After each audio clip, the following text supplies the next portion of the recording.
কবিগুরু রবীন্দ্রনাথ ঠাকুরের ব্রাহ্মণ কবিতাটি।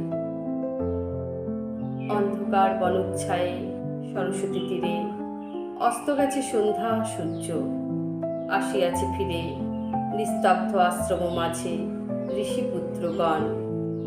মস্তকে সমিত ভার করি আহরণ, বনান্তর হতে ফিরায় এনেছে ডাকি তপবন গোষ্ঠ গৃহে স্নিগ্ধ শান্ত আখি শ্রান্ত হোম ধেনুগণে।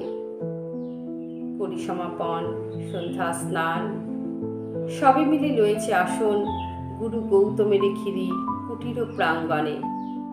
হোমাগ্নি আলোকে শূন্যে অনন্ত গগনে ধ্যান মগ্ন মহা শান্তি। নক্ষত্রমণ্ডলী সারি সারি বসিয়াছে স্তব্ধ কুতূহলী নিঃশব্দ শিষ্যের মতো। নিভৃত আশ্রম উঠিল চকিত হয়ে।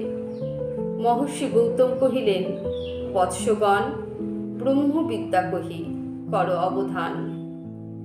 হেনকালে অর্ঘ্য বহি কর পট পড়ি বসিলা প্রাঙ্গণ তলে তরুণ বালক।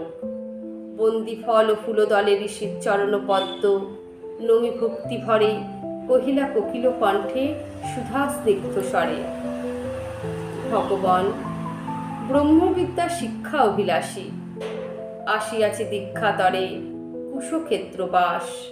সত্যকাম নাম মোর। শুনি স্মিত হাসে ব্রহ্মর্ষি কহিলা তারে স্নেহ শান্ত ভাসে। কুশল হোক সৌম্য, গোত্র কি তোমার? বৎস, শুধু ব্রাহ্মণের আছে অধিকার ব্রহ্মবিদ্যা লাভে।